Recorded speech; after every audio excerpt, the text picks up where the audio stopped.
ሰላም ሰላም፣ እንዴት ናችሁ? ሰላም ሁሉ መልካም ባላችሁበት ሰላም ይብዛላችሁ። ይህንን ቻናል ሰብስክራይብ በማድረግ ጀምሩ።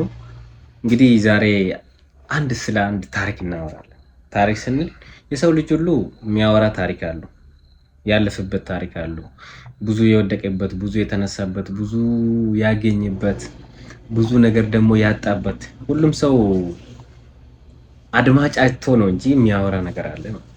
ስለዚህ በብዙዎቻችን ውስጥ ደግሞ የምናወራ ነገር ካለ ያሳለፍነው ነገር ብዙ ነገሮች ሊኖረን ይችላል ማለት ነው። ግን አንድ ሰው አላወራም ማለት ምንም አይነት ታሪክ አላሳለፈ ምንም አይነት ነገር የለውም ማለት አይደለም። ብዙ ሰው በህይወቱ ያለፈ ብዙ ነገሮች አሉ፣ ብዙ መከራዎች፣ ብዙ ውጣ ውረዶች፣ ብዙ ስኬቶች አሉ። ያንን ስኬቶች አንዳንዶቹ ከራሱ ጋር ያወራል፣ አንዳንዶቹ ደግሞ ከሰው ጋር ያወራል። ከሰዎች ጋር ይቀናጅና ለሰዎች ሼር ያደርጋል፣ ሰዎች ይማሩበታል። ጊዜው ደግሞ የሶሻል ሚዲያ ጊዜ ነው።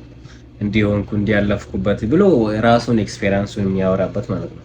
ስለዚህ እስቲ ስንቶቻችሁ ናችሁ በጣም አይታለፍም የተባለ ነገር ራሳችሁንና ከፈጣሪ ጋር ሆናችሁ ያለፋችሁት ነገር በጣም ከባድ፣ ይሄ ነገር ከብዶብኛል በህይወቴ ውስጥ አልፋለሁ ብዬ አንድም ቀን አስቤ አላቅም፣ ግን አልፌያለሁ ተሻግራለሁ የምትሉት ነገር አላችሁ? ካላችሁ እስቲ በውስጥ ቴክስት ላይ አስቀምጡልኝ።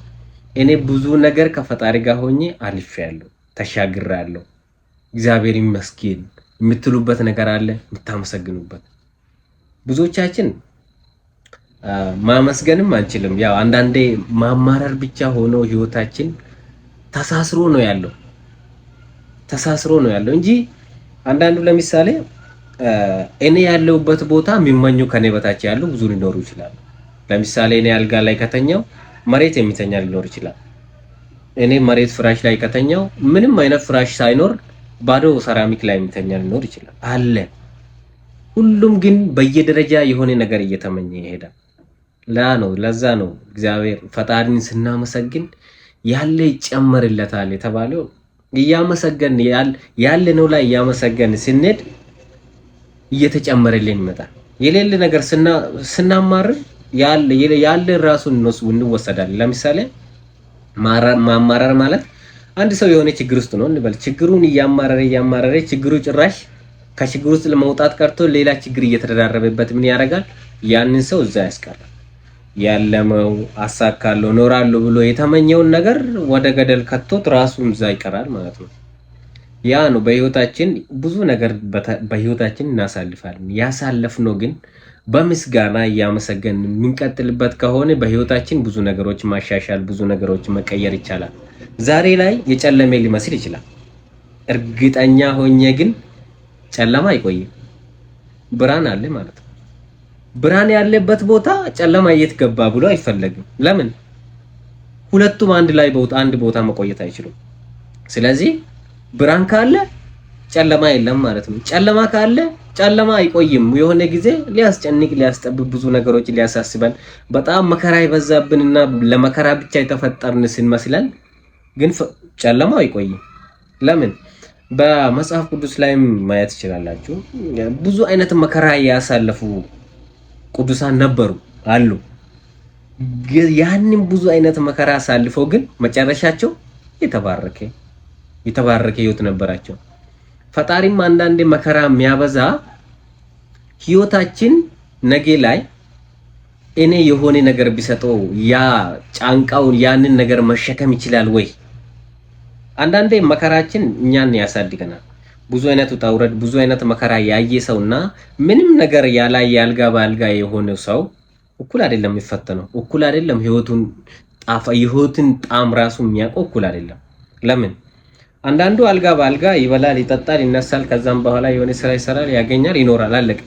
አንዳንዱ ደግሞ ከባባድ ስራዎችን ይሰራል፣ ከባባድ ቻሌንጆችን ያሳልፋል፣ ውጣ ውረዶችን ከሰዎች ጋር ብዙ ነገር ያሳልፍና ህይወቱ ግን መጨረሻ ያማረ ይሆናል። እንዴት ጣም አለ። ለምሳሌ ሁሌ ምግብ ሲበሉ የምግብን ጣም የምታውቁት የቱ ነው? ምን ጊዜ ነው? የራቤ ሰው የምግቡን ጣም ያውቃል። ሌላውስ ጣዕሙ ምን እንደሆነ ቼክ አደረገው መብላቱ ነው እንጂ ጣዕሙ ምን እንደሆነ አያውቀው አይረዳም። በህይወታችን ውስጥም መከራ ስናሳልፍ መከራው ያለፈ ጊዜ ምን አክል ጣፋጭ ህይወት መኖር እንደምንፈልግ ያን ጊዜ ውስጥ ነው የምናስበው። ፈጣሪም በዛን ጊዜ ነው የምናስበው። ለምን እያመሰገን በህይወታችን ስንቀጥል ብዙ ነገሮችን ማሻገር እንችላለን። ብዙ ነገሮችን ማሸነፍ እንችላለን። ዛሬ ላይ ሊጨልም ይችላል፣ ነገ ግን ብርሃን እንደሚመጣ ማመን። ለምን የፈጣሪ ልጅ ሆናችሁ መፍራትና ተስፋ መቁረጥ እኮ አስፈላጊ አይደለም። ለምን ፈጣሪ የከፈተን ጉሮሮ ሳይዘጋ አድረው። ወፎችን ተመልከቱ። ብዙ ጥቅሶች አሉ። አይዘሩም፣ አያጭዱም፣ ግን ይመገባሉ። እነኚህ ስንል በህይወታችን ግን እኛ በአይምሯችን የሆነ ኮሽ ያለ ነገር ሲፈጠር በቃ ጨለማ ውስጥ ገባን፣ ህይወታችን ምስቅልቅል ወጣ አይደለም። ዛሬ ላይ ወይ ሰው የነገረን ሊሆን ይችላል፣ ወይ አይምሯችን ኔጌቲቭ ነገሮች እኛ የምናስበው ሰው የነገረን ነገር ደጋግመን ስናስብ ጨለማ ውስጥ ያለን ሊመስል ይችላል። ህይወታችን ከና ምስቅልቅል የሆነ ሊመስለን ይችላል፣ ግን አይደለም። ስንት ምስቅልቅል የሆነ ህይወቶችን አላሳለፋችሁ ራሳችሁ ጋር። ይሄንን ምላችሁ ያለፋችሁ ህይወት በጣም ከባባድ ብዙ መከራ ብዙ ችግር የበዛበት ህይወት አልፋችሁ አልመጣችሁ ነበራችሁ፣ አልፋችሁ መጣችሁ። አይታለፍም ከባድ ነው ብላችሁ ያስለቀሰ በጣም ከባባድ ሌሊቶችን ከባባድ ቀናቶችን አልፋችሁ አልመጣችሁ። ዛሬ ስታዩ ደግሞ የዛሬ ቀላል ይላል። እንደው ነገስ ብርሃን እንዳለ ማመን ሰው የእምነቱ ውጤት ነው። ነገ ትልቅ ህይወት እኖራለሁ፣ ብዙ ነገሮች ያሳካለሁ፣ በህይወቴ ብዙ ነገሮች ይኖሩኛል ብሎ አንድ ሰው ካመነ ያንን ለመኖር ነው ቻሌንጅ። ሲጀመር ትልልቅ ነገር የሚመኝ ሰው ቻሌንጅ ይበዛበታል። ለምሳሌ እኔ ትልቅ ህይወት በቃ ሰላም የበዛበትና ብዙ በረከት ያለ ህይወት ይገባኛል እኖራለሁ ካልኩ ብዙ ቻሌንጅ አለብኝ፣ ብዙ መከራ አለብኝ ማለት። ለምን ያንን መከራዎችን እያሳለፍኩ ሲሄድ ነው በረከት ያለበት የተባረከ ህይወት ነገ የምፈልገው ነገር ጋር መድረስ የሚችለው። ቻሌንጆች ምንም ነገር ያላሰበ ሰው ቻሌንጅ አይገጥሙም። ለምሳሌ እበላለሁ፣ ጠጣለሁ፣ ከዛም በኋላ የሆነ ስራ ሰራለሁ ብሎ ያሰበ ሰው ምን አይነት ቻሌንጅ ይገጥማል? ምንም። ይሰራል፣ ይወጣል፣ ይገባል፣ ሌላው ሰላም ነው፣ ከሰው ጋርም ሰላም ሆኖ ይኖራል። ትልልቅ ነገር ያሰበ ሰው ግን ብዙ ቻሌንጆችን እየተጋፈጠ ይቀጥላል ማለት ነው።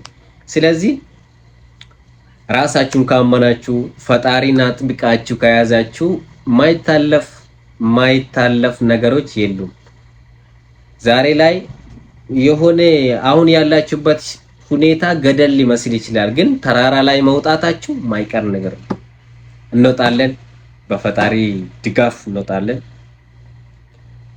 በህይወታችን ስናመሰግን ብዙ ነገር ይጨምርልናል። እግዚአብሔር ይመስገን። ስለዚህ ቻናሉ ሰብስክራይብ አድርጉ። ወዳችኋለሁ።